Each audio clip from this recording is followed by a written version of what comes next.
Yeah. What's going on, YouTubers and wrestling fans? My name is Chris James. Welcome to Let's Talk Wrestling. No fancy intros, no music. Maybe you can hear the raw theme music in the background, but that's about it. That's what you get here. If you can't see where I'm going right now, check this out. We got this huge tree, just fell right across the street from my house. It falls yesterday, but yesterday was Monday Night Raw.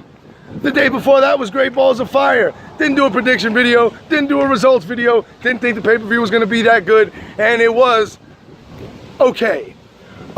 Jumping right into Monday Night Raw last night, Finn Balor and Elias Sampson have this little feud going on. I know a lot of people are pissed off, and they think, oh, the WWE's downplaying Finn, and Remember, he just came back from injury. I don't think they want him to get hurt again, and I think they saw a lot of backlash, or they heard a lot of backlash by letting Finn win the Universal title in like his third match when he got called up to the main roster. The thing about this is Finn wins last night. He beats Elias Sampson. Elias Sampson is a mid-card talent. Finn Balor is a main eventer. For people to start taking Finn Balor as a serious contender to Brock Lesnar's Universal Championship, he needs to start winning some matches against all different kinds of opponents. I could see Finn going for The Miz before he ever goes back for that Universal title. But I don't think fans need to fray or be afraid. Finn will be back in that main event scene very, very soon. Then we had the Big Show. Well, Big Cass comes out. Big Cass comes out to the most generic music I've ever heard. It is a far cry from the Enzo Amore theme song, but Big Cass, the Casshole, cuts a little promo, talks crap to the fans. I know a lot of people think they broke the tag team up too early, but I think it was time. I don't think they were going anywhere anytime soon. They weren't going to win the tag team titles. They weren't going to be a dominant tag team. Enzo is a loudmouth, but he is a competitor and he is a performer and he can go in the ring. Big Show comes out. Big Cass is not afraid of the Big Show. Big Cass is also 7 feet tall. So when the Big Show comes out, Big Cass gets in his face and Big Show immediately headbutts Cass. They start kind of grappling a little bit. They went into a clinch at one point. Cass sprawled out when the Big Show tried to take him down. Big Show put him in a guillotine, so to speak, threw some body shots at him, then got him in the corner and really started putting a beating on Big Cass. Right before the knockout punch, Big Cass blocks it, gets out of the ring, and looks like, what the hell just happened? Big Show, I guess you can say, for lack of a better term, knocked Cass down to size. In an interview in the back, Big Show said that Cass was soft. That Big Show couldn't believe Cass was the one that hurt his buddy Enzo. This is a good first feud for Big Cass, and I'm sure Cass will go over in the feud.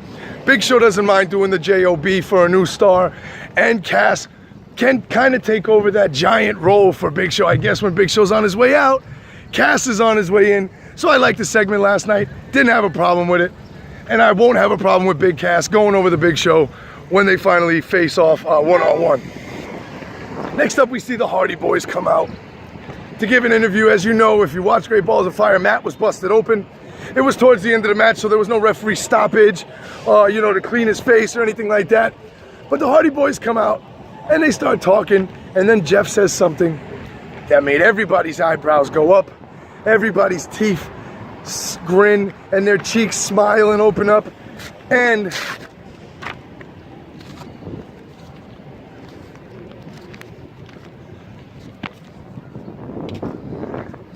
found something on the ground, thought it was some money, but it wasn't. Excuse me.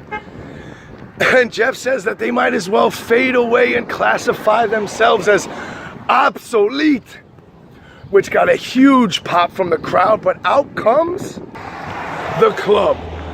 Gallows and Anderson make their way down, and they say that they're not the Hardys of old, they're just the old Hardys. That spawns an impromptu tag team match between the Club and the Hardy Boys, in which the Club goes over. During that interview where the Hardys were talking before the match started, Matt even used the word broken, which again got a huge pop. Everybody was into it. So will the Hardys, what's going on? Will the Hardys go back to their broken gimmick like they were in TNA? I don't know. It might just be obsolete.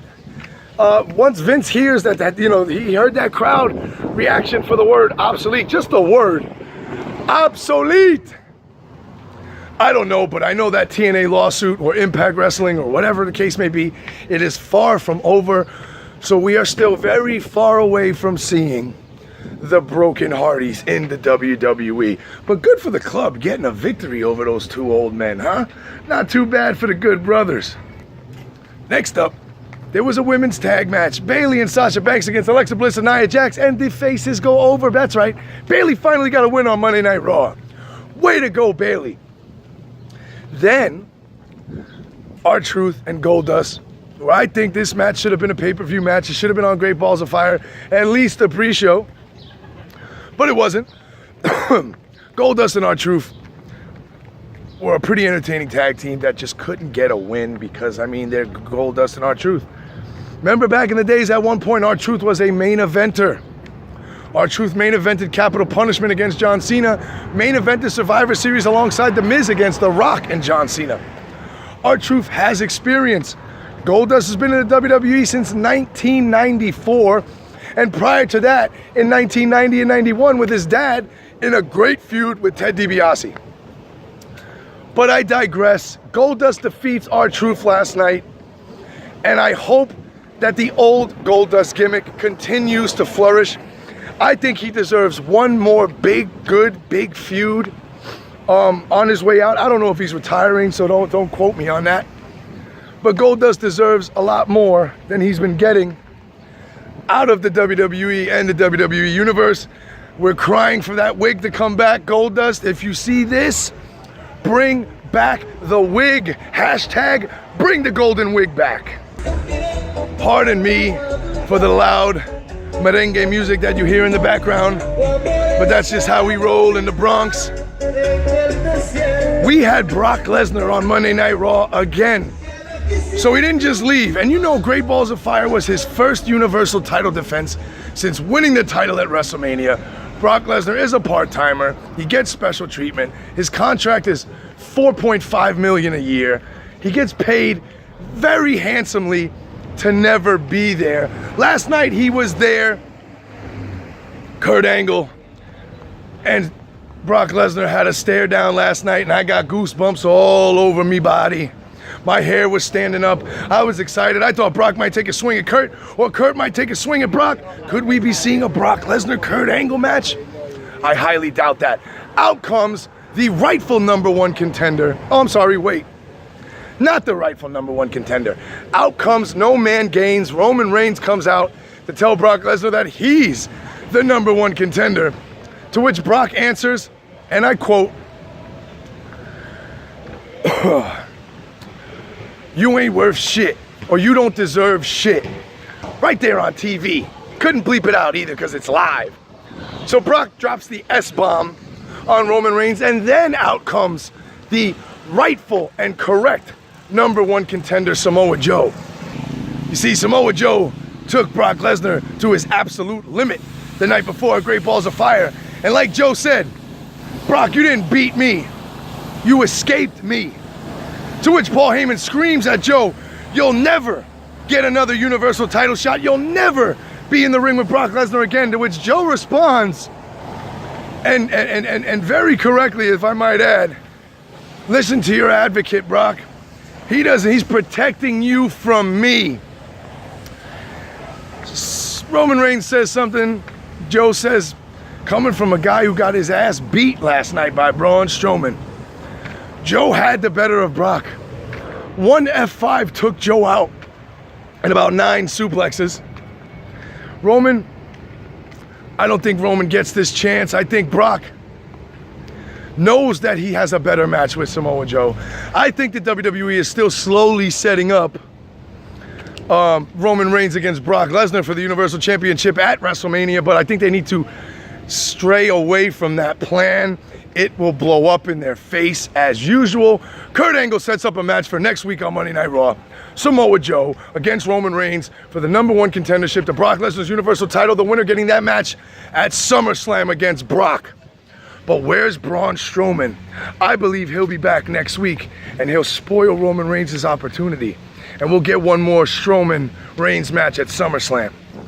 There was a tag team cruiserweight match in there with Tozawa. And I don't even know, I missed that match, but I know it happened. So I'm sorry about that. That won't be on the review. But what will be is the Mizzies, the greatest Intercontinental Champion of all time. A man that's bringing prestige back to one of the most important titles in WWE history. The Miz had his annual Mizzies last night. Of course, he won every award. Dean Ambrose tries to interrupt. Gets beat down. Seth Rollins comes out. Makes the save. We have a main event set up. And the main event is Seth Rollins getting a rematch against Bray Wyatt. It was a better match than the match at Great Balls of Fire. I found their match at Great Balls of Fire to be boring. I found it to be very plain. Sure, it was hard-hitting, and the finish worked because Bray poked Rollins in the eye when the ref wasn't looking, hits Sister Abigail, gets the 1, 2, 3. Bray Wyatt wins a pay-per-view match. The end is nigh, the end is nigh. Fucking run away, the end is nigh. But then Bray Wyatt and Seth Rollins have a rematch last night on Raw. A better match, might I add. And once again, this time Bray Wyatt with a headbutt to Seth Rollins' eye, hits Sister Abigail, and gets another victory. That's right, folks. Bray Wyatt won 2 matches in a row. And he won a match, I think, for the first time after winning a match on a pay-per-view. He didn't lose to his opponent the next night on Raw. So thank you, WWE, for finally, maybe finally pointing Bray Wyatt in the right direction and booking him the way he's supposed to be booked. But Raw wasn't over there. You see, Rollins was left a beaten, battered mess in the ring, and out come The Miz and The Miztourage, Curtis Axel and Bo Dallas. They proceed to surround Seth Rollins. They jump Seth Rollins, and of course, who makes the save? Dean Ambrose makes the save. Dean Ambrose makes the save, beats the crap out of Miz with a chair. Curtis Axel saves The Miz. Him and Rollins have a little look-see. Backstage, Dean Ambrose tells Rollins straight up, there will be no Shield reunion. So all you marks, get that out of your head. If I was Dean, I would never trust Seth Rollins again, and I don't think he will. Then to close out Monday Night Raw, Corey Graves approaches Kurt Angle and they're both looking at their phones. Kurt says, you got the same text, right? This big Kurt Angle secret will culminate next week when Kurt Angle publicly addresses this secret to try to get out in front of it. And Kurt Angle made a phone call last night at the end of Raw.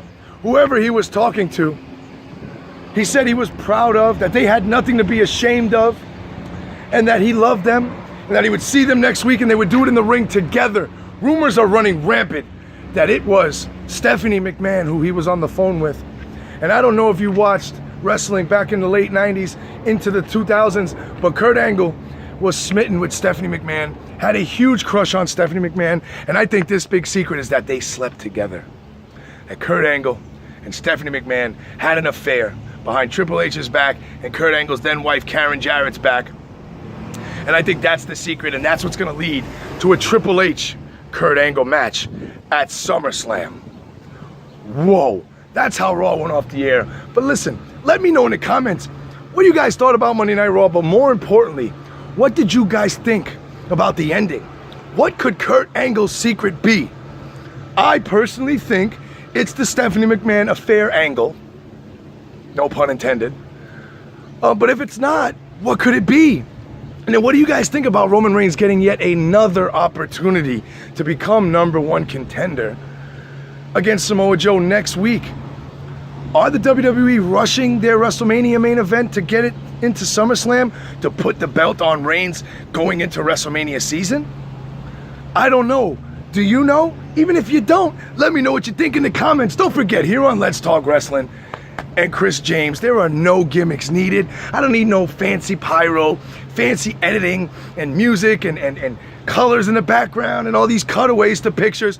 What you see is what you get. You get the rundown in the beginning, you get the music in the background, and you get me. Because all I need is this voice the camera, and you, the viewer. Don't forget to comment. Don't forget to like this video. Share it on your Facebook, Twitter. Share it to whatever you can. Take 60-minute clips and put them on Instagram, Snapchat, whatever you want to do. Just get it out to the public. Thumbs up this video. Click that little bell. And down there somewhere, right down there, click that little bell. Make sure it's got the parentheses around it so you get all these videos as soon as they go live. You get them first. Never forget to tell a friend about Let's Talk Wrestling. And if you're not down with that, I got 3 words for you. Let's talk wrestling. Let me know what you thought about Monday Night Raw, and I am out of here.